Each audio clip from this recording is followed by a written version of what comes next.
Assalamualaikum warahmatullahi wabarakatuh. Waalaikumsalam warahmatullahi wabarakatuh. Oke, ketemu lagi di channel Raihan Rama. Saya kedatangan guru saya sendiri. Ya. Guru saya sudah lama tidak pernah ketemu ya. Belum sempat ketemu. Jadi ceritanya begini pemirsa dulu. Ketika saya masuk ke itu kan. Ke jamaah tabligh kan, orang-orang menyebutkan jamaah tabligh ya. Dan alhamdulillah saya dibimbing terus sama beliau.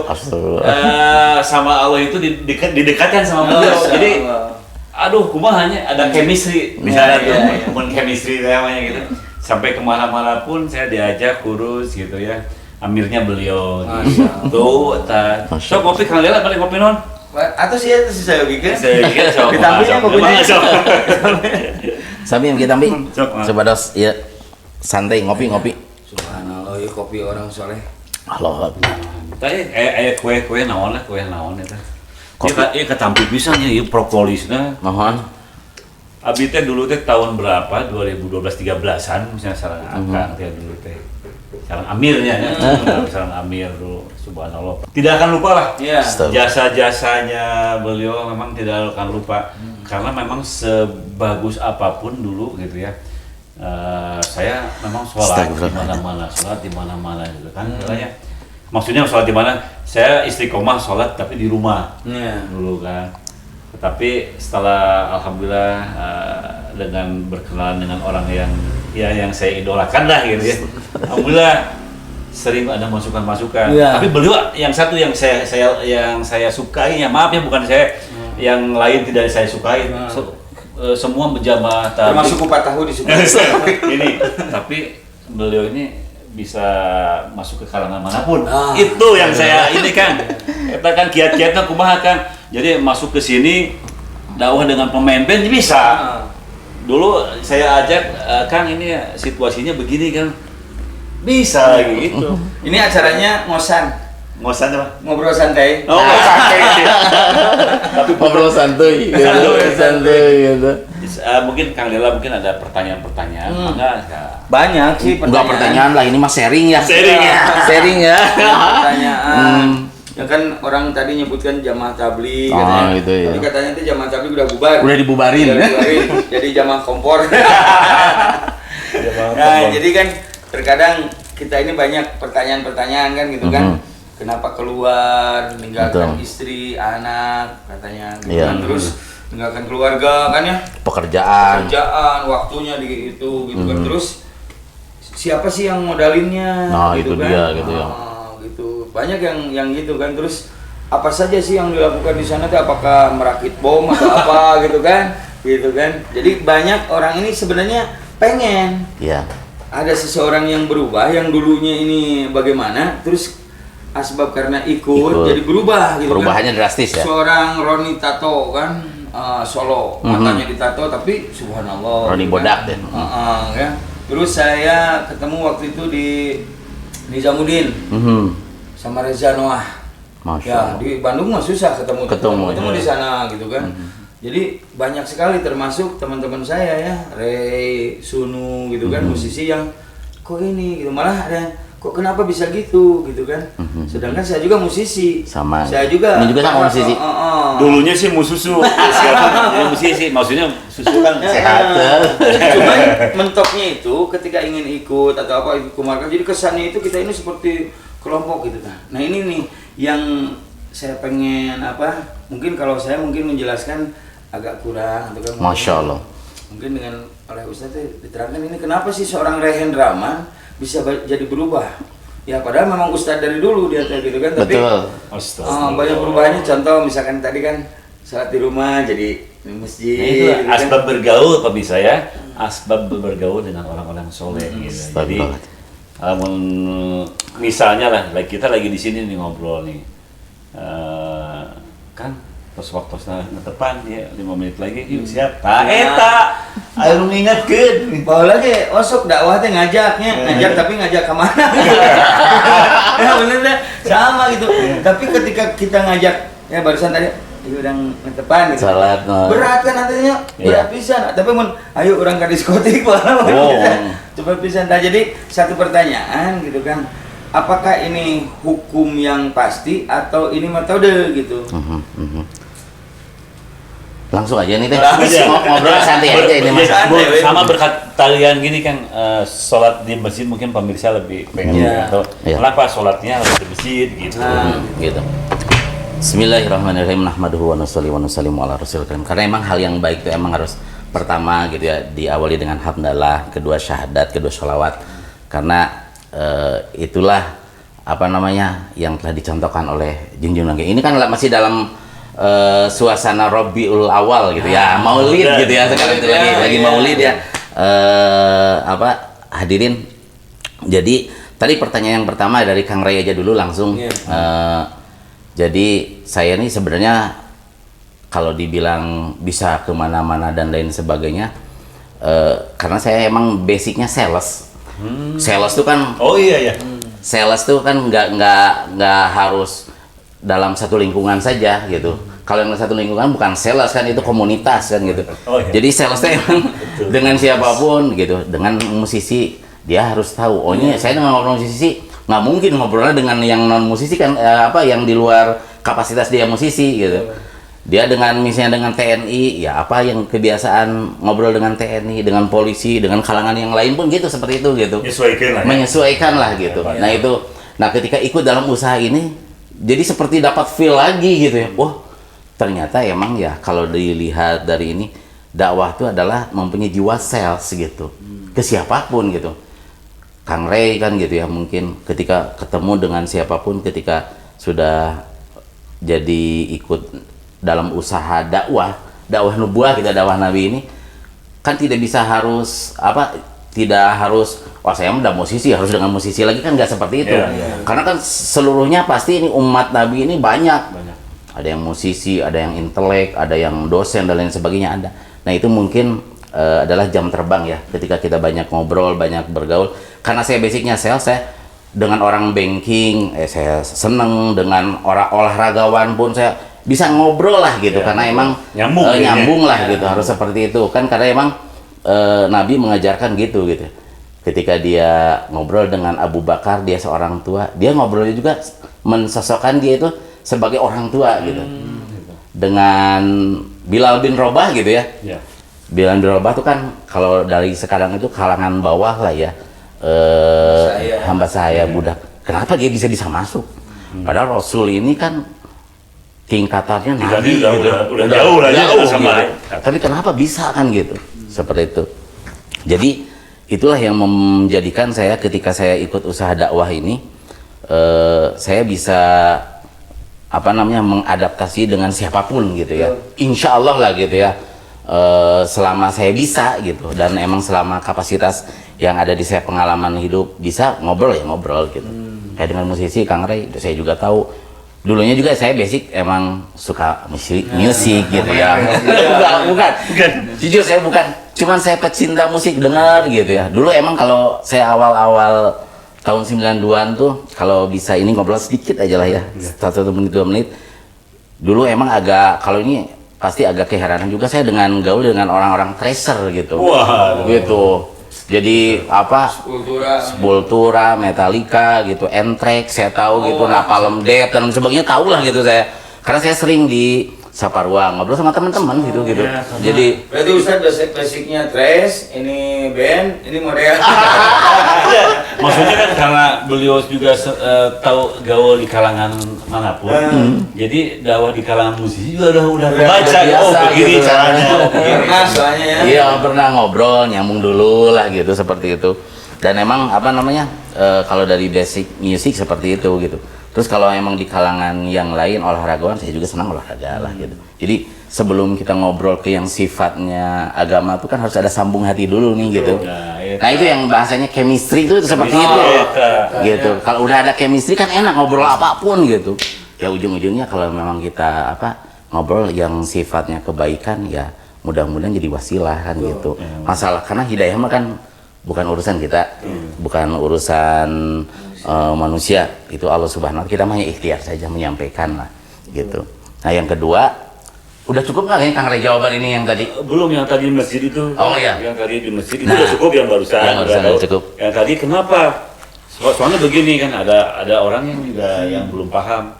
Ketika saya adalah pokoknya mah, nah sholatnya perlu di masjid wae gitu. Kang Rey, kami semua kami. Nggak apa-apa kalau misalnya kalau kita lagi nggak enak badan, sakit ada itu tidak naon, tapi berusaha mungkin lebih tepatnya berusaha ke sana. Kenapa gitu? Ya. Jadi kalau sholat itu sebenarnya kalau dilihat dari arti gitu adalah sholat ini bagaimana berkomunikasi kita dengan Allah Subhanahu Wa Taala. Itu. Satu artinya lah ya. Yang kedua, tempat yang disukai Allah Subhanahu Wa Taala di muka bumi ini adalah masjid, gitu. Apa namanya? Klik dulu di situ, gitu ya. Klik di situ. Jadi sholat ini adalah perantara hubungan komunikasi manusia dengan Allah, dengan Sang Holik. Tempat yang disukai Allah Subhanahu Wa Taala di muka bumi ini, di seluruh muka bumi ini adalah masjid. Ya, masjid. Ya jadi basicnya di situ dulu gitu. Nah, kenapa harus kita misalnya ada yang menyatakan ini di masjid? Banyak hadisnya juga. Bukan hadis, ayat juga gitu, banyak lah. Ada dua lah. Sholatlah di orang-orang yang berserta orang yang ruku. Itu kan berarti bersama, berarti ada satu tempat gitu. Yang kedua, hadis-hadisnya juga sebegitu banyak lah, kalau disampaikan di sini mungkin tidak habis 1 jam 2 jam gitu. Gitu. Jadi yang kedua yang paling urgent itu adalah bagaimana kita ini ketika tahu bahwa keutamaan gitu ya. Keutamaan gitu. Kadang kita gitu. Kita kenapa belum mungkin gitu ya, saya mudah-mudahan mereka yang belum bisa ke masjid itu karena belum tahu keutamaan. Ya, itu ya. Belum keutamaan. Kita juga tahu kan produk, dalam hal produk aja. Kenapa antum memilih motor ini? Gitu ya. Jangan dibilang merek ya. Nggak boleh gitu. Karena ini tuh ini. Keuntungan ini irit dan lain sebagainya. Tahu kelebihannya. Tahu kelebihan dan lain sebagainya. Keutamaan kan gitu. Murah lagi misalnya. Mobil pun kenapa milih yang ini? Oh ini irit dan lain sebagainya, wah LCGC dan lain sebagainya lah gitu ya. Kan ngambil dari situ. Toh kenapa bab yang sifatnya untuk kebaikan dunia akhirat kita nggak nanya dulu gitu keutamaannya itu kan gitu. Jadi gitu. Mikirnya orang kan masih karena di dunia itu mikir kadinya. Belum kepikir gini. Makanya kalau saya sih husnuzon kepada teman-teman gitu ya yang belum bisa sholat ke masjid itu, mungkin belum tahu keutamaannya gitu. Karena kita juga kenapa kita bisa bekerja dalam kondisi hujan, badai, dan kenapa udah dapat keutamaan. Akhir bulan, awal bulan dapat artos gaji ya. Jadi habis-habisan dia tiap hari pulang pergi gitu. Banting tulang dibanting. Karena apa? Oh nanti ada dapat gitu seperti setelah kerja. Tahu keutamaan tadi padilah baru gitu seperti itu. Jadi kalau tahu keutamaan sholat aja gitu, kita jangan menyebut ke hal yang sifatnya besar lah gitu. Kita ini kalau misalnya sholat aja, melangkahkan kaki kita ke rumah, tiap langkahnya saja, langkah yang pertama ini menggugurkan dosa, mendapat pahala. Kalau kita dari rumah ke masjid 200 langkah, berarti 200 pahala menggugurkan 200 dosa. Iya betul. Kalau dihitung-hitung saya. Iya, Pak Ustad, upami misalnya kan tebih ya, apakah kita pakai motornya putaran motornya atau motornya jadi saksi atau bagaimana itu? Nah itu masalah kalau berjalan dengan kendaraan dan lain sebagainya itu belum kan itu ya, situasional. Artinya gitu kan, saya juga sering pakai kendaraan. Pertama kita jujur ya, dalam kondisi ini, wah ini 2 menit ya kayak azan ya, kayak ikomat, karena motor dulu gitu, kayak gitu kan. Tapi sebenarnya bukan masalah jalan kaki atau dan lain sebagainya. Usahanya itu nggak masjid. Tapi emang seutama-utama jalan kaki karena dulu emang zaman Nabi dibiasakan jalan kaki karena itu. Malahan gitu ada para sahabat ini yang memendekkan langkah-langkah kakinya karena ingin banyak gitu langkah kakinya gitu. Dipendekkan pemirsa. Jadi ketika jalan ke masjid anu tebi itu pahalanya lebih besar. Tadi kan soal Pak Ustad anu kaki kirina menghapus dosa, nu kaki kananna mendapat diangkat derajat dan pahala. Yakin, namun teu yakinnya wayahna teu meureun. Lillahi ta'ala lebih jauh lebih bagus. Tapi kahoyong cakat masjidnya. Nah. Tapi aya oge di masjid ini misalnya cakat masjid itu jarang apa masjid. Ya itu karena emang apa ya, yang bisa datang ke masjid itu adalah orang-orang yang emang pertama ada keinginan, dia ingin baik gitu ya, ada ingin mendapatkan sesuatu yang dia dapatkan di masjid gitu. Yang kedua juga emang yang terutama emang hidayah dari Allah ya, jadi dipilih. Seperti halnya permaisuri ini, ketika dia datang ke taman, kan banyak macam-macam bunga ribuan mungkin ya. Kira permaisuri di mana ya? Salah satu permaisuri bisa di mana lah gitu, di kerajaan gitu. Kerajaan ketika datang ke taman-taman bunga itu kan, mungkin bunganya itu banyak sekali jenis. Ya, betul. Kenapa yang dibawa ke kamarnya cuma 2 atau 3 atau 4 gitu? Bukan dia tidak mampu ngambil enggak kan gitu. Tapi kadang yang dicintainya itu diambilin, simpan di kamar gitu. Kayak gitu. Makanya kalau fadilah sholat itu kenapa kita senantiasa ini kan? Karena emang jarang promo. Kitanya jarang memberikan promo seperti halnya promo Shopee, promo jangan pakai itu ya, marketplace gitu ya. Kenapa lihat iklan bab tentang kebaikan ini yang tadi tentang sholat, tentang segala ini sangat jarang sekali kita dengar. Iklan kan gitu, diiklankan kan gitu. Kenapa mereka gitu yang punya udah modalnya udah triliunan, benefitnya udah triliunan, kenapa tidak henti-hentinya iklan? Karena supaya didengar, dilihat gitu. Nah makanya kenapa kita diperintahkan Allah Subhanahu wa Ta'ala dan Nabi ini untuk senantiasa ke masjid untuk ngiklanin gitu. Dan kita memang nggak tahu kan gitu ya. Bisa jadi orang tanya, si eta teh kunaonnya ka masjid wae nya aya naon masjid kan gitu. Betul itu kan. Bisa jadi kan gitu. Kadang cuma muni hujan-hujan gitu ya seperti itu dan lain sebagainya. Nah itu salah satu dakwah gitu. Tauladan. Oh iya Kang Ringa rajin musisi, Kang Dela musisi, tapi rajin ke masjid itu sebenarnya nilai plus gitu. Ayo orang musisi lain, cenanya dan lain sebagainya kan gitu.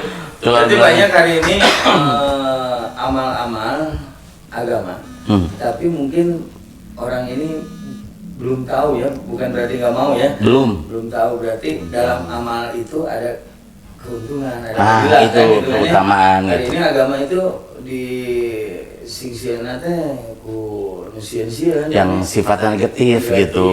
Sedangkan fadilah-fadilah jarang gitu. Jarang gitu. Yang dipromoin. Yang orang-orang dunia sekarang ini kan banyak juga promo tapi bukan promo agama. Nah, itu. Saya jadi ingat ini ada kata ulama. Katanya 1000 keburukan jika dipromosikan terus maka seperti kebaikan. Nah, itu. Jadi 1000 kebaikan jika tidak dipromokan akan seperti keburukan. Nah, itu. Gak enak kan gitu kan? Betul sekarang itu. Nah, itulah ke masjid lah. Sabab kene. Gitu video ge sarwa di imah salat, masih salat. Bukan salat di rumah ya ketika tidak bisa ini kan bisanya. Iya, bisa ada. Jadi berarti sekarang ini banyak orang ini tidak tahu fadilah atau keuntungan yang ada di amal agama ini. Betul. Ini, gitu. Betul Kang Dela. Nah, ini caranya tahu gimana nih orang-orang yang tidak tahu ini ya. gitu. Ya alhamdulillah Kang Dela, makanya saya mengundang Kang Dela juga Pak Ustadz Irwadi ini mudah-mudahan disaksikan ini oleh subscriber ya. Pemirsa ya teman-teman. Jadi betapa pentingnya fadilah sholat di masjid ini. Sambil doakan saya berhenti merokok ya, saya udah mulai berhenti, tapi Insya Allah. dulu. Insya Allah. Ya fadilah sholat itu memang dulu juga saya sholatnya kan sering belum sama aja, karena belum paham. Tetapi setelah alhamdulillah berkenalan dengan Pak Irwadi, Kang Dela, ternyata memang di masjid itu banyak keuntungan. Banyak ketenangannya lebih dahsyat, Kehusuannya juga bisa ketemu tetangga gitu. Ini masalah masjid ini kan itu sebenarnya dari rukun Islam yang kelima ini sebenarnya ada studi bandingnya ya, seperti naik haji itu. Nah itu Umroh dan naik haji. Kalau saya pernah ke sana gitu, umroh itu paling lama itu 13 jam kalau rukunnya itu ya, dari mulai apa kita niat mikot dan lain-lainnya sampai terakhir tahalul kan. Iya betul. Sampai saya itu berarti kalau 9 hari di sana yang saya rasakan yang rasakan ternyata umroh sudah Malah saya 2 kali kan umrohnya sama buat orang tua kan. Nah berarti 8-7 hari ke sana ternyata saya tahu Pak bahwa berarti kita teh ke sana teh studi banding, betul. Jadi ternyata yang pulang dari sana teh praktek bagaimana ketika kan sholat subuh itu misalkan jam berapa, jam 5 ya. Jam 5 kita jam 3 udah di sana. Malah dengar video bisik tinggal kosong deh film kan gitu kan. Lihat di TV ya. Iya. Dan di hotel suka ada kosong masuk gitu. Kan memang gelar haji memang ada di Indonesia unggul gitu. Nah, Jadi terkadang kalau ada saya udah haji. Jadi sertifikat ke surga saya sudah dapat gitu. Padahal kalau udah haji ternyata bagaimana kita studi banding di sana praktek kalau azan ini berarti ke masjid kan gitu kan. Berarti kan yang saya tahu Masjidil Haram sama Masjid Nabawi ini kan masjid gitu kan. Iya betul, masjid. Oh berarti saya harus contoh sana gitu kan. Ketika asar saya lihat Masya Allah. Masjid Nabawi subhanallah ini ada halaqah Eropa, ada halaqah Asia kan. Taklim. Ada Afrika ya semuanya. Terus masalah yang makan gitu kan. Iya. Itu wah ternyata di sana disediakan yang sampai dalam ya kalau misalnya. Bener kan? Terus saya belum pernah di Masjidil Haram sama Madinah, Masjid Nabawi ada tulisan dilarang tidur-tiduran di masjid. Mungkin kan itu juga masjid sama dengan kita mungkin ya. Ya jadi berarti fadilah masjid ini jarang sampai juga mungkin sampai diiklankan ya. Betul, saya juga sama sangat bersalah sekali gitu kalau emang seperti itu. Makanya nyambung dengan pertanyaan tadi Kang Dela yang tadi, yang pertama tadi yang setelah Kang Ray dan itu kan ada hubungannya nih gitu. Siapa dong yang ngiklanin gitu, yang ngiklanin. Nah kita juga belajar, kita ini orang tabligh ini sebut nggak apa-apa lah kita anggap orang tabligh lah ya gitu jemaah. Ini salah satunya dalam rangka ngiklan gitu. Kita kita marketing ya. Marketing, kita salesnya Allah gitu untuk menyampaikan kalimat yang mulia gitu. Marketing gajinya di sana. Wah, layak sih gitu. Dihitungnya nggak bisa gitu. Nggak bisa. Makanya gini kalau dalam bab salesnya Allah, marketingnya menyampaikan agama Allah ini, jadi pahalanya tuh malaikat ini bisa ngitung gitu tetesan hujan gitu ya. Tetesan hujan bisa dihitung malaikat gitu ya. Tidak akan terus lepas dari hitungan malaikatnya. pasti kehitung gitu. Karena kan ada malaikat penurun hujan. Ya, jadi indikator sudah ada di sekian berapa banyak gitu ya. Terus bergugurnya daun-daun yang ada di hutan yang belantara, malaikat bisa ngitung dan lain sebagainya. Tapi katanya malaikat tidak bisa menghitung pahala yang orang-orang yang telah menyampaikan agama dari rumah ke rumah. Nah itu ya. Nggak bisa ngitung berarti. Emang ada pahalanya 700.000 kali lipat gitu seperti ini. Kalau standar malaikat yang itu berarti ini Masya Allah gitu. Makanya bahagialah Kang Ray. Kang itu kalau menyampaikan itu punten motong, menyampaikan itu khusus Ustadz aja, Kiai atau gimana? Enggak. Jadi ini biar tahu kan banyak orang itu, oh saya belum bisa menyampaikan karena ilmu saya masih kurang katanya gitu. Jadi sebenarnya usaha ini adalah usaha untuk setiap orang muslim ya.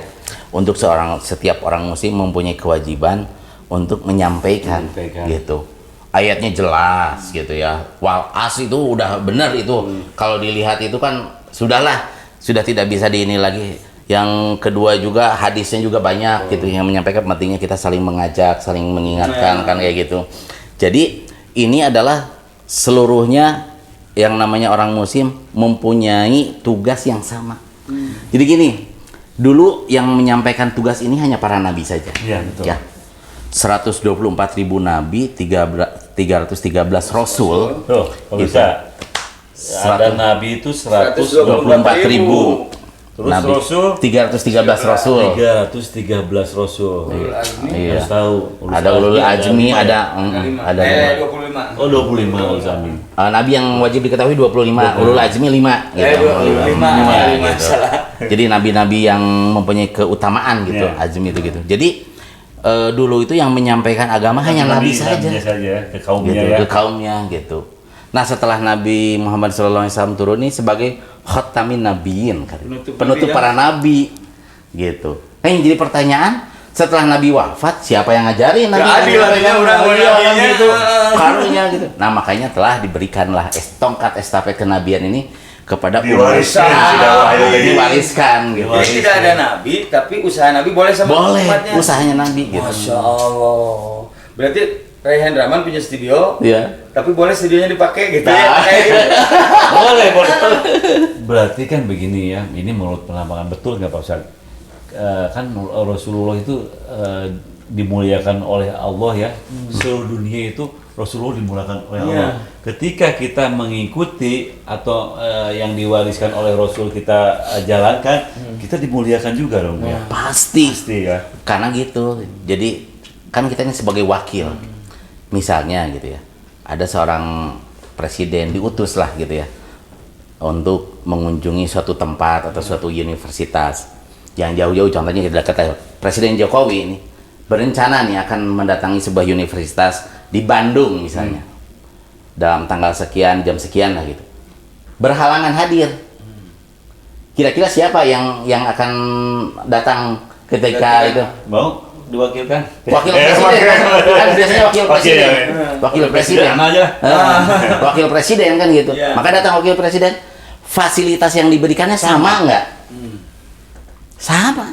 Udah presiden gitu, karena udah disiapkan semuanya Yang diwakilkan yang diwakilkan. Nah kita juga sama ya. gitu. Jadi nabi sudah tidak ada lagi, nabi wafat, nanti siapa yang, nah kita yang telah diwakilkan, diwariskan diwakilkan kan gitu ya, diwakilkan. Nah kita juga sama fasilitasnya. Berarti jangan putus asa ya kita ini ya. Jangan, terus saja kita mah. Dan posisi umat hari ini kalau misalkan tingkatannya ini sebagai apa sih? Maksudnya itu kan tidak ada nabi kita ini kan, tapi usaha nabi di itu diwariskan, diwakilkan ya kita, dan tidak ke laki-laki saja kan? Tidak gitu. Tidak ada kan nabi perempuan kan nggak ada. Tidak ada, ya gitu. Berarti tapi sekarang ini perempuan berdakwah juga, gitu kan? Terus punten ya kalau nabi mungkin kata ulama karasep apa gitu badan tegak-tegak. Sekarang mah dompet boleh gitu. Nah karena sekarang kan udah ini apa namanya sold out. Silakan. Apakah ada hubungan bahasa sales sold out? Umat ini berarti agak spesial atau gimana? Iya, umat ini spesial. Jadi umat ini kelebihannya yang pertama masuk surga ini adalah umat yang terakhir sekarang, umat Nabi. Ini difirmankan oleh Allah ada. Iya, ada. Iya. Jadi umat-umat kuntum khairu ummati ukhrijatul linnas ta'muruna bil ma'ruf wa tanhauna 'anil munkar wa tu'minuna billah. Kata Allah. Iya, Allah yang menyampaikan. Gitu. Kalian adalah sebaik-baik umat. Mun kata saya nggak percaya dirinya, dia mah kata Allah. Gitu eta suratnya. Nah, mun aya nu nyalahkeun eta, engke we tanggung jawab mana itu ke Allah. Wanita masalah wanita. Berarti kita teh umat terbaik gitu kan? Umat terbaik. Gitu tuh. Jadi yang umat terbaik itu adalah yang tadi teh ya gitu. Yang mengajak pada kebaikan, mencegah dari kemungkaran. Baru maksudnya ini terbaiknya ada yang lain terbaik lagi. Maksudnya kita semua umat yang terbaik, tapi ada yang ta'muruna bil ma'ruf wa tanhauna 'anil munkar.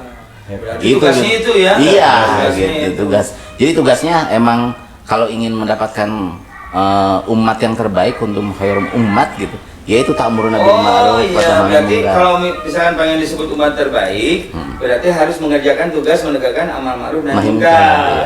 Gitu. Terus setelah itu dapat pangkat juga dari Allahnya. Kalau pangkatnya nggak tahu apa gitu, dai pangkatnya. Batu dan beriman kepada Allah. Kan kalau sahabat radhiyallahu anhu. Iya. Berarti umat terbaik mah waktu minum nabilah ya. Dan beriman kepada Allah. Gitu. Beriman kepada Allah dan pada utusannya. Jadi emang, masya Allah lah. Jadi saya juga kadang suka berpikir gitu. Kalau Allah belum pilih saya gitu ya. Entah mau jadi apalah gitu ya. Saya juga kadang karena hal yang sama lah basicnya juga orang sebelum kenal dengan agama, kenal dengan usaha bagaimana mewujudkan agama pada diri sendiri dan keluarga itu emang ya pola pikirnya sama. Yang dipikirkan itu bahwa yang dipikirkan itu materi saja gitu. Yang akan membawa kebahagiaan, kemuliaan, kesuksesan itu kalau kita rumahnya bagus, mobilnya keren gitu ya, duitnya banyak. Nah, jadi menjadi skeptis banget gitu ya. Padahal karena emang ya orang-orang yang jadi orang-orang yang seperti itu seperti ini, matanya tuh terhalang oleh dua buah kelereng yang segede gini gitu. Yang dilihatnya gitu. Gitu. Jadi padahal ketika kita geserkan saja kelereng itu ya, kalau tidak digelar, oh ternyata ada yang lebih besar. Kelihatan gunung, kelihatan rumah besar, kelihatan langit. Karena udah tinggalin di dunia gitu, seperti itu. Cek awas kan. Oh, enggak. Ternyata seperti itu, seperti terhalang itu kan gitu. Kecil kan sebenarnya gitu. Dunia ini gitu. Jadi tipsnya ini buat teman-teman juga di Raihan Rahman channel ini. Bengo channel. Dan Betul TV channel. Ini tipsnya Belajar berarti kan Bongo, ada Bengo kita channel sudah ya. jelas kan kita ini disebut umat terbaik ya. Umat terbaik, Untuk Masya Allah. linasnya Lainli Antapani ya. Linas, seluruh alam. Seluruh manusia. Seluruh manusia. Nah, kan tugasnya menegakkan amar ma'ruf nahi munkar. Nah, di sini yang jadi masalah Tad. Kita ini mengerjakan tugas itu apakah dengan cara siapa gitu. Nah, ini kan terkadang menegakkan amar ma'ruf munkar disangka dengan ngebom. Soalnya begini kan. Kan ada misalkan kita masuk dakwah dengan suatu daerah misalkan ke caranya ini ada istiadat Aceh mah begini atau ada istiadat Papua mah begini, apakah dakwahnya itu sesuai dengan adat istiadat atau sesuai dengan cara mana gitu kan. Jadi kalau untuk cara dakwah tuh, jadi dakwah tuh adalah artinya kita harus memahami dulu dakwah itu bukan ceramah ya. Ini harus ya jadi bukan harus apa? Harus paham dulu gitu. Kita udah masuk nyari saya dengan kerja. Perhatos gitu kan itu maksudnya bahwa dakwah teta ya tipsnya seperti punya motor kan ada buku pedoman dulu ya. Ada apa namanya cara-caranya ya. Manual book. Ada manual booknya. Nah, tipsnya gimana nih? Nah, jadi maksudnya dakwah itu artinya adalah mengajak. Jadi namanya mengajak tuh siapapun gitu, everyone, siapapun boleh mengajak gitu. Mengajak Raihan Rahman bisa Kangdela bisa gitu ya. Irodi bisa, anak kecil juga bisa. Kan kadang anak kecil, Pak tuh udah zuhur, Pak. Wah, percaya. Dakwah berarti. Anu paling menyentuh kan. Nah itu. Ketika orang tuanya tidak pernah sholat, terus anaknya itu. Atau gini ada, sholat mana jang? Bisa atas. Papa. Kemana lagi soalnya gitu. Tipsnya gimana sih? Ya, jadi apa namanya tadi supaya apa namanya hierarkinya gitu ya, apa nama bahasanya dakwah itu mengajak gitu ya. Artinya siapapun boleh. Tadi yang tadi hubungannya ini harus ustadz enggak. Semua aja, semua kalangan, pedagang boleh. Ya, dakwah. Vokalis Lohanes boleh kan? Vokalis Lohanes gitu boleh. Lohanes siapapun boleh. Siapapun boleh gitu ya. Yang namanya muslim boleh siapapun gitu. Tidak ada yang terkecuali itu boleh dakwah. Karena yang ustadz itu hanya menyampaikan fikih aja, agama tentang ceramah. Keilmuannya gitu ya. Yang kitab-kitab itu ulama. Gitu. Kan kalau misalnya tadi saya mau yang jadi ulama diajarlah ke ulama. Jadi kan kebayang kalau tugas dakwah ini dibebankan kepada ulama sebelah hiji sih gitu. Ayo kita gali lagi nih banyak calon-calon ulama mungkin. Berapa sih ulama? Kadang di RW kita aja susah ulama nggak ada gitu. Nah, jadi kenapa kalau kita harus ini kan dakwah sama tugas dakwah? Bukan. Kalau ulama tuh menyampaikan agama tentang kitab, tentang sholat, tentang sedekah, haji, tentang yang sifatnya apa muamalah muasyarah, pokoknya tauhid, dari ilmu tauhid fikih gitu kan. Nah itu urusannya ulama karena dia yang telah mempelajarinya gitu, bagaimana sholat gitu kan. Yang namanya takbiratul ihram itu macam-macam, ada yang gini, ada yang gini, ada itu kan itu haknya ulama itu. Tapi kan model takbiratul ihram kan itu kan bahasanya bahasa Arab semuanya. Iya. Jadi saya mau di bahasa Sunda kan Allah Maha Gede. Oh, bisa. Biasa. Namun bahasa Jawa kumaha? Kan Biasa. Seragam. Nah tadi yang kembali ke dakwah tuh apa namanya mengajak. Jadi ini boleh siapa aja mengajak. Yang jadi tipsnya itu ya ada metodenya tanya ulama gitu. Nanti kalau yang sifatnya nanya ibadah gitu, bab sholat, bab wudu, bab bagaimana kita bertetangga dengan yang lain kan itu ada pagar-pagarnya. Nah itu kita harus datang ke ulama. Kalau dakwah kalau ngajak kan tos zuhur sholat ya siapapun boleh. Kudu mas santren Kudu mas santren. Tapi ada ceritanya 1 menit banyak. 1 menit ada cerita lucu kan. Ya pokoknya mah tetangga dulu ya dari yang orang Cicadas nih. Preman lah istilahnya preman. Dongkap ka dieu cenah istri saya cenah ngaos wae abi tara netepan. Ku abi di pasien terang bahwa sholat itu penting, padilahnya begini ini. Sok udah mulai aja sholat kamu sih. Langsung dia teh iya Jumatan sholat gitu ya. Ay baiknya kan ngaliwatan ke babaturan preman teh kan. Oh, yo non geus mulai ayeuna sholat yo baik. Pokoknya diejek we kan. Cie. Wah, soleh ayeuna pokoknya kekuatan balik deui ka bumina. Mau bata kan. Di bata. Jadi urusan gitu kan. Ngadu di ka saya salah atuh didinya mah si saya teh. Tah eta Kang gitu. Jadi meureun belum kuat begitu diejek lagi padahal kesampingkan ya Kang ya. Betul. Ejekan itu kesampingkan lebih melihat makhluk atau melihat kepada Allah gitu. Nah, gitu. Jadi emang tips yang tadi itu di Batak karena kalau ada yang tips gitu itu ya emang untuk memulai suatu kebaikan ini ujiannya banyak. Ya betul. Jadi yang paling susah itu memulai sesuatu yang baik ini memulainya susah gitu. Berat itu. Makanya dengan ada usaha dakwah wa tabligh ini yang tadi kebetulan tips itu. Nah, kita emang harus meluangkan waktu nih supaya bisa ngajak seperti itu ya. Jadi apa bukan tas gitu. Benar Iya, artinya gini. Bebas. Karena emang segala sesuatu itu harus latihan. Betul. Kang Ray aja punten gitu. So Kang Ray ingin jadi gitaris. Udah pasti saya mah yakin latihan ting sabaraha lila gitu. Kadang panggung nama cuma berapa menit gitu. Betul. Sob. Latihan kan misalnya ada. Ada tong dipraktikkan bobogohan. Ulah. Eta mau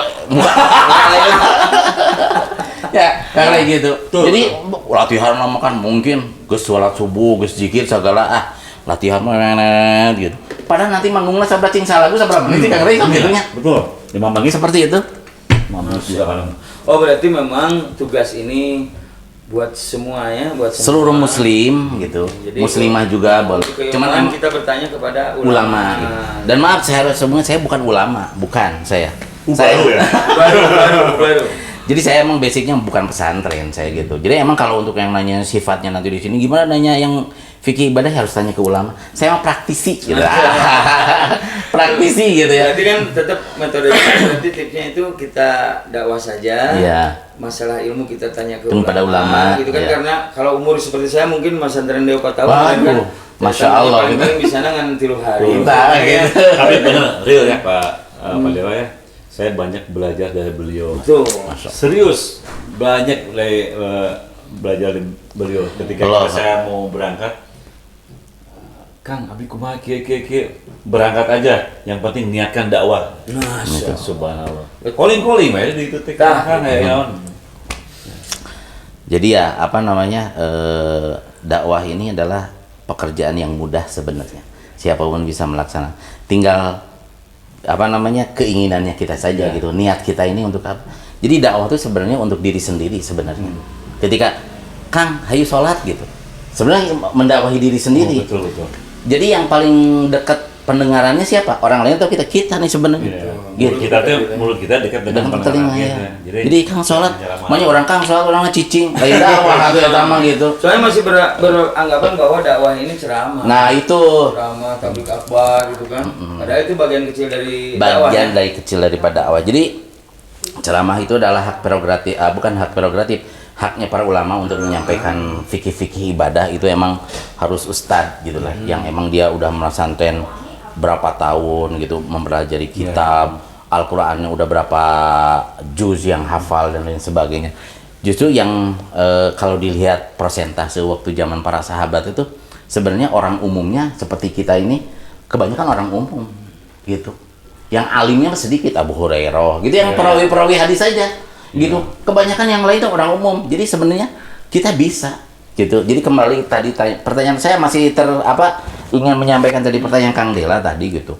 Kenapa sih harus meninggalkan anak, istri dan lain sebagainya gitu. Biasanya itu sekatnya itu di satu. Jadi apa namanya? Ini harus digaris bawahi dulu gitu ya. Kalau masalah atau perkara meninggalkan anak, istri, rumah dan pekerjaan lain sebagainya mah itu mah sudah menjadi dinamika kehidupan ya. Fitrahnya ya sudah menjadi fitrah gitu.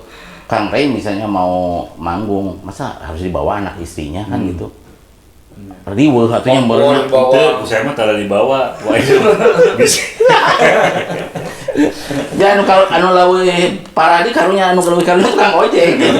Ya, kudu dibawa anak di sini malah penumpang atuh kan gitu.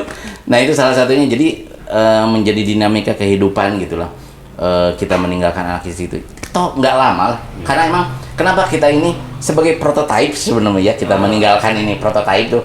Suatu saat kita juga akan ditinggalkan istri atau kita yang meninggalkan anak. Bisa jadi anaknya sendiri yang meninggalkan duluan gitu. Jadi kita belajar gitu. Belajar maut gitu ya. Nah, gitu belajar suatu saat kita akan ditinggalkan. Kalau enggak kita yang meninggalkan duluan. Masya Allah. Seperti itu kan gitu. Jadi ini adalah metodologi yang telah dibuat gitu ya. Kalau dilihat dari perjuangan orang-orang yang terdahulu yang membuat metodologi ini tuh benar-benar dia nggak langsung fix seperti ini. Dia harus kemana dulu sehingga ada tertib-tertib yang emang sama ulama-ulama para masyayikh ini dibuat supaya ini tidak menjadikan berbenturan dengan hal-hal yang sifatnya umum gitu. Jadi kalau kita ingin belajar itu misalnya taruh 3 hari gitu ya, gimana pekerjaan, nah itu di manage gitu sebenarnya. Di manage gitu. Belajar memanage ya. Belajar memanage pekerjaan. Toh dia juga kalau sakit dia kan tinggalkan juga pekerjaan. Kalau dia misalnya ada urusan-urusan yang sifatnya urgent, ditinggalkan juga pekerjaan. Kenapa itu nggak jadi pertanyaan? Ya, kalau mau itu gitu. Tapi kan kita untuk meninggalkan misalnya sehari aja, misalnya Jumat, Sabtu, Ahad gitu ya, weekend. Kadang gitu tuh seperti mau kehilangan hal yang gimana gitu. Itu ujiannya yang berat. Gitu. Wah ya maaf gitu, saya juga sama dulu. Oh marek 3 poinnya orang. Disangkana tuh 3 poin itu kumaha gitu ya. Mandi kembang. Jadi setelah setelah kita jalani mah Masya Allah gitu.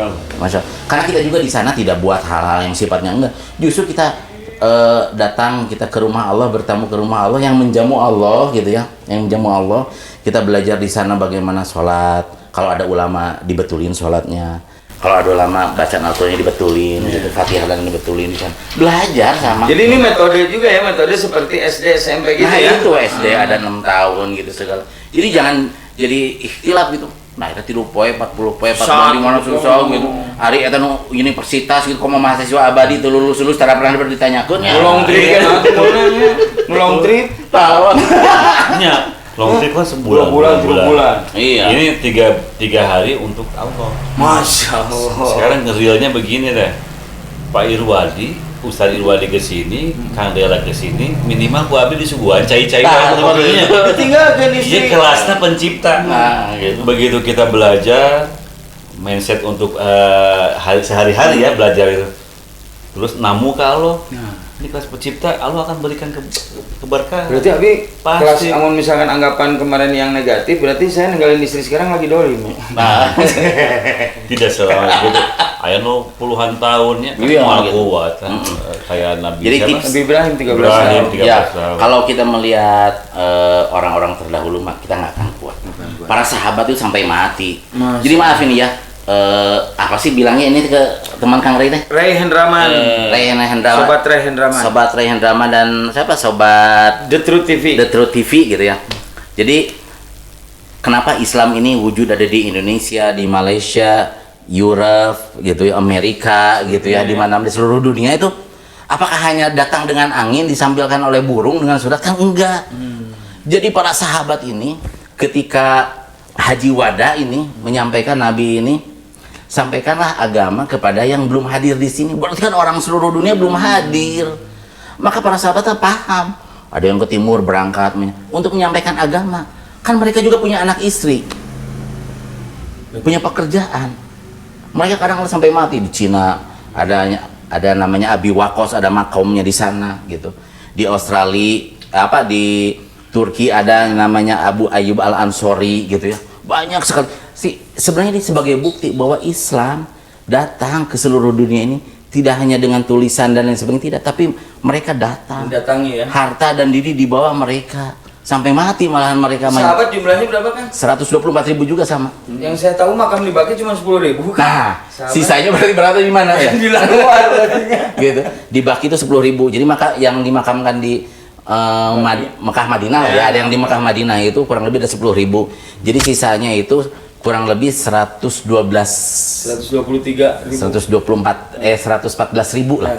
114 ribu berarti udah tersebar di seluruh alam gitu. Kalau kita gali itu, masya Allah mereka itu kenapa?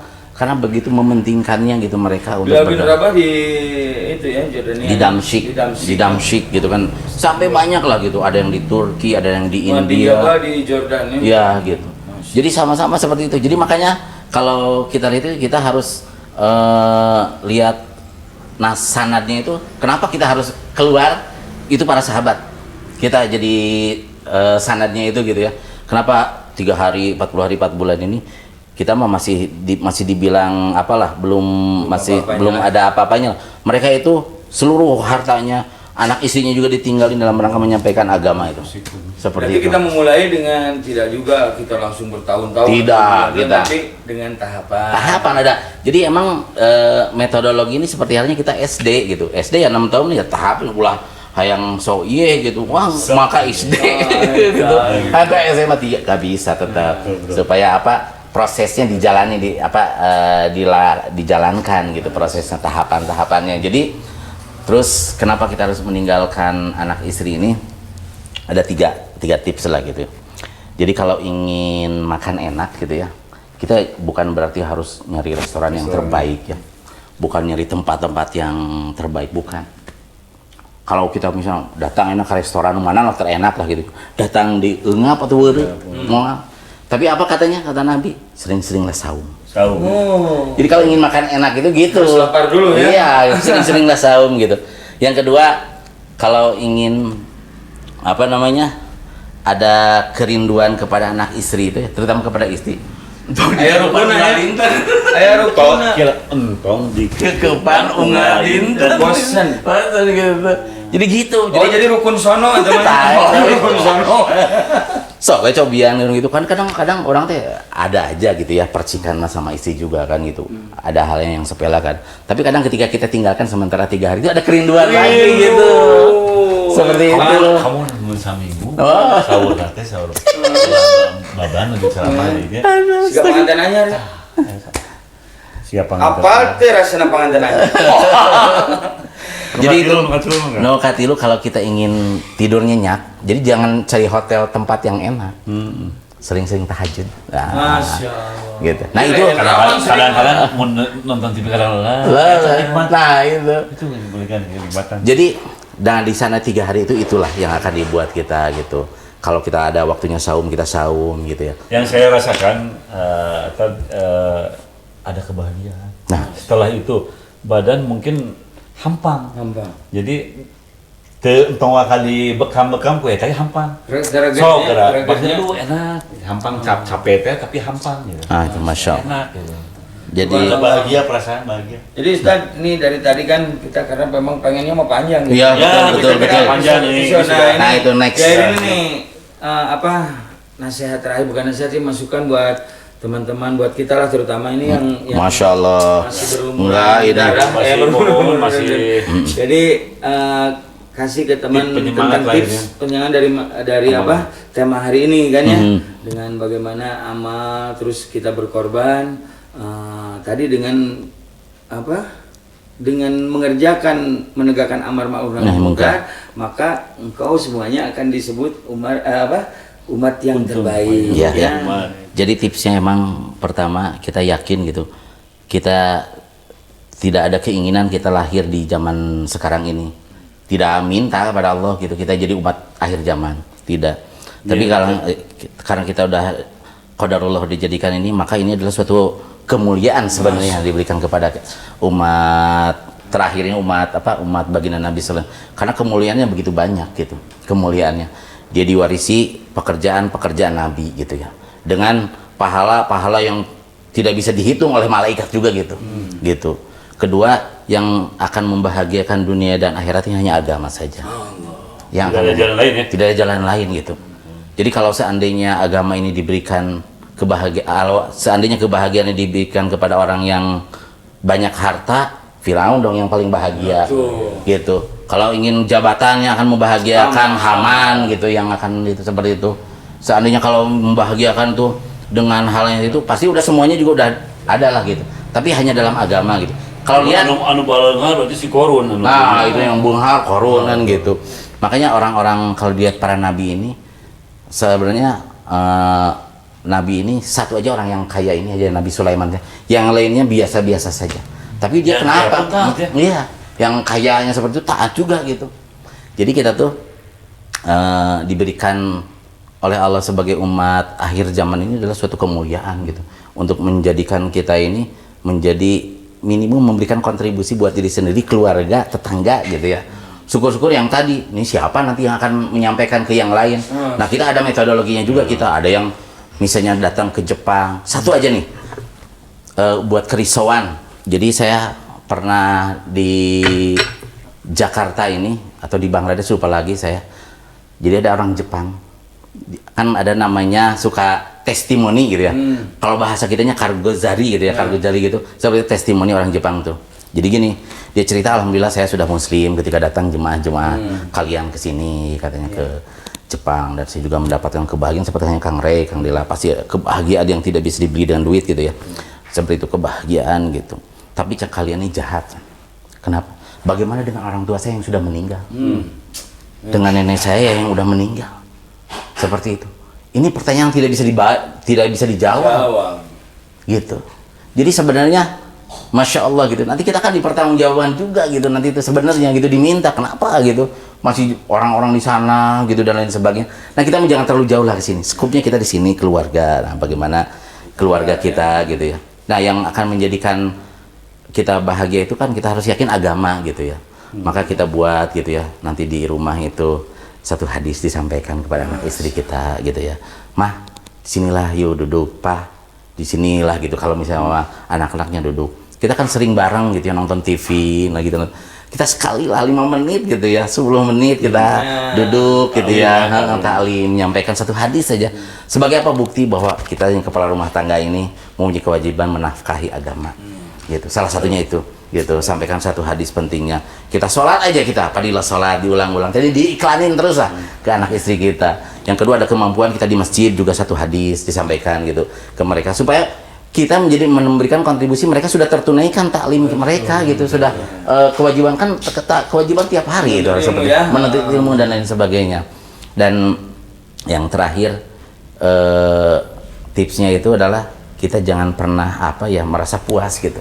Jangan pernah, kita ini masih banyak kekurangan gitu. Terus untuk memulai sesuatu kebaikan tuh emang pasti banyak ujiannya. Nah, ini harus kita sabar gitu. Sabar dalam menghadapi segala ujian. Oh iya, saya mah mungkin kayak tadi Kang Rey ada temannya di Cicadas masih dicibir gitu ya. Nabi mah diludahin, diciduhan gitu. Urang mah kuat ya diciduhan mah gitu. Enggak gitunya. Urang mah mun diciduhan mah geus teuing mau bedog gitu. Jika gitu. Jadi kita tetap istiqomah. Oh, ya Allah, ini mungkin ini banyak sekali kekurangan pada hamba gitu. Kembalikan lagi kepada Allah Subhanahu wa taala gitu. Dan kita mah istiqomah, kita hadir Kang Rey, Kang Dela di Masjid Madinah tiap malam Jumat gitu ya. Dalam rangka kita ngobrol aja gini, ngobrol perkara iman. Alhamdulillah, terima kasih. Ini tadi kan sudah terima kasih ya Ustaz ya. Nah, sekarang Kang Rey buat teman-teman Kang Rey terakhir Ya, saya menyimpulkan menyimpulkan, jadi memang kebahagiaan ini tidak ada jalan lain. Kalau kita sok enak begini, saya nanya nih kakak, mending orang hidup sederhana tapi taat, mending banyak harta tapi tidak taat. Mending mana? Sederhana taat. Mending sederhana taat. Tidak ada pilihan yang lainnya. Berhal tapi taat tidak ada. Mending sederhana tapi taat. Nah itu, jadi tidak ada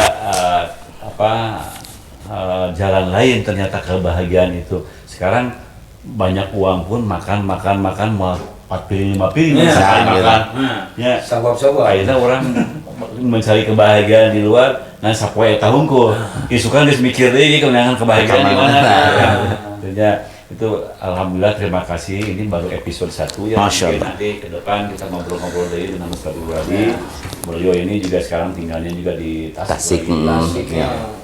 Oke, mungkin Kang Dera Dera sekarang. ada, pokoknya terima kasih buat semuanya, jazakumullah khairan katsiran. Wah, iya. Tadi begitu hebat nasihat dari Astagfirullahaladzim. dan Ustadz Rehendra Host, ya, host. untuk sobat-sobat Tetru TV tadi kalau saya tidak mau menyimpulkan, cuman tadi sesuatunya ketika kita aman ya, ketika aman tapi dengan contoh Rasulullah maka akan ada kebahagiaan. Nah, Ya, karena itu janji Allah, kebahagiaan, kesuksesan, kejayaan manusia ini di dunia dan akhirat hanya pada amal agama yang sempurna. Apa amal agama yang sempurna yang dicontohkan oleh baginda Nabi Muhammad Sallallahu Alaihi Wasallam. Jadi apapun yang kita lakukan dari yang disampaikan oleh Ustadz Rizwadi dan Ustadz Ray, semuanya itu bagaimana kita tipsnya agar kita bahagia di dunia dan akhirat, mengamalkan agama, berdakwah ini hanya satu. Contohnya Rasulullah SAW. Kenapa para sahabat bisa mengamalkan agama secara sempurna? Karena sahabat itu mempunyai 6 sifat mulia ya. Salah satunya yakin dengan kalimat thayyibah dan lain-lain ya. Nah itu sampai terakhir ya tadi disebutkan berkorban. Jadi bukan menyimpulkan ini. Jadi kita ini sebenarnya amun cek Hendraman masih urang teh beunghar teh acan, miskin eukeur. Ya, jadi pilihannya ya. Ngudak beunghar korun, iya mah masih kena dina melamin, korun mah dina emas, ya di mana enak orang-orang kaya ini yang minum itu, tapi korun akhirnya karena tidak taat diamblaskan oleh Allah Subhanahu Wa Taala. Disangka harta karun. Ya, jadi tipsnya itu bagaimana kita ini tadi disebutkan metodenya sudah ada dengan cara baginda Nabi Muhammad SAW, dan tadi perlu ada bakal ada ujian kepada kita. Ketika seseorang sahabat bertanya, ya wahai Rasul, aku mencintaimu. Pikirkan lagi, wahai Rasul, aku mencintaimu. Pikirkan lagi, wahai Rasul, aku mencintaimu. Oke, jika engkau mencintaiku, maka engkau akan ditimpa oleh kefakiran yang akan melanda seperti halnya air bah. Air bah yang dari gunung menuju lembah. Jadi kalau misalkan kita sudah mencintai Rasulullah, kata Rasulullah, tong sieun tadi ke cekranya draman nya dadahar nu sawab-sawab. Jadi punten saya mah beunghar makan sapiring gitu. Minum saya 1 ember. Makan sendiri sekali papiring mau. Dan untuk teman-teman yang ingin bagaimana tertarik dengan ini, bisa datang ke Studio Rehendraman atau kita ketemu di malam Jumat di Masjid Madinah Jalan Depok ya. Raya. Kita ngopi-ngopi di sana. Nah, boleh, bahwa dunia ini sementara. Akhirat selamanya. Allah kuasa, makhluk tak kuasa. La ilaha illallah. Insyaallah semuanya ya. Terima kasih, saya tutup aja ya. Sama-sama ya. Kita tutup dengan doa ibaratul majelis. Subhanallah wa bihamdihi asyhadu an la ilaha illa anta astaghfiruka wa atubu ilaik. Jazakallahu Ustaz semuanya. Sama-sama. Saksikan episode berikutnya dengan tema dan cara yang lain ya. Dengan kostum yang lain. Nanti saya insya Allah mau pakai bendol. Assalamualaikum warahmatullahi wabarakatuh.